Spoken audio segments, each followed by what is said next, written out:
In this lesson, we'll be looking at a continuation of our topic, Nature of Science. Following our previous discussion, you should be familiar with the following terms as applied to the scientific method: observation, posing a question or a problem, hypothesis, and experimentation. Today, we shall be looking at the rest of the processes of the scientific method, which are recording and analyzing through observation and conclusion.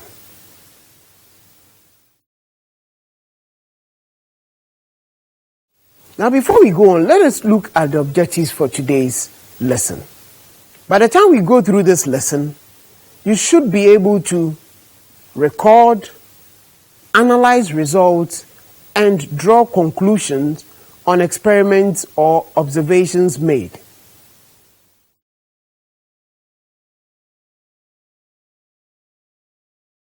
Before you begin today's session, consider another example.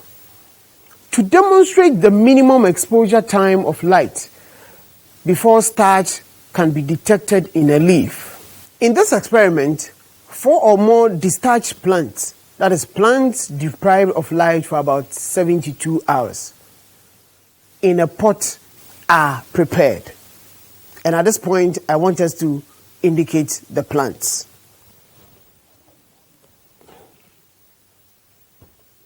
So this is our dark cupboard where we have discharged the plants. Pot 1, pot 2,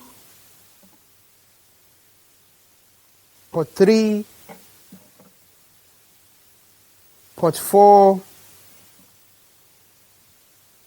pot 5, and pot 6.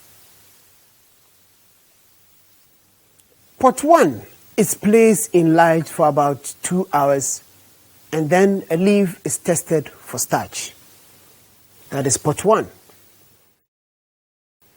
Pot 2 is also placed in light for about 3 hours, and then a leaf is tested for starch. Pot 3 is also placed in light for about 4 hours, and then a leaf is tested for starch. Then we have pot 4, also kept in light for about 5 hours, and then a leaf is tested for starch. Pot 5 is also kept in light for about 6 hours, and then a leaf is tested for starch. And lastly, pot 6 is also kept in light for about 7 hours, and then a leaf is tested for starch. In the above experiment, the general observation is that light is directly involved in starch formation in green plants. Light in these experiments is the independent variable. And the question is why? This is because it is the variable that was deliberately manipulated, as you can see from the exposure time differences in light, ranging from 2 to 7 hours. The test result of starch is the dependent variable. Why? Because it is the observed variable and changes in response to the manipulative or independent variable, which is light. The fifth step in conducting the scientific investigation is recording and analyzing results. This is the process of gathering information about the events in a careful, orderly manner using our senses. The information obtained from the observation is called data. From the above experiment, we look at the activity to demonstrate the exposure time of light before starch can be detected in a leaf. We assume that after the duration of light exposure and the leaves were tested for starch, the following information was gathered. For 2 hours of light exposure, we have the amount of starch in pot 1 to be 70 microgram. For 3 hours of light exposure, we have the amount of starch in pot 2 to be 120 microgram. For 4 hours of light exposure, we have the amount of starch in pot 3 to be 150 microgram. For 5 hours of light exposure, we have the amount of starch in pot 4 to be 187 microgram. For 6 hours of light exposure, we have the amount of starch in pot 5 to be 192 microgram. And for 7 hours of light exposure, we have the amount of starch in pot 6 to be 192 microgram.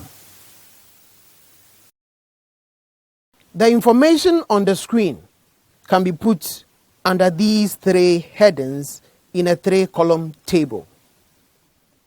So as we can see, we have the first column having pot numbers, second column having light duration, that is in hours, whilst the third column has amount of starch in micrograms.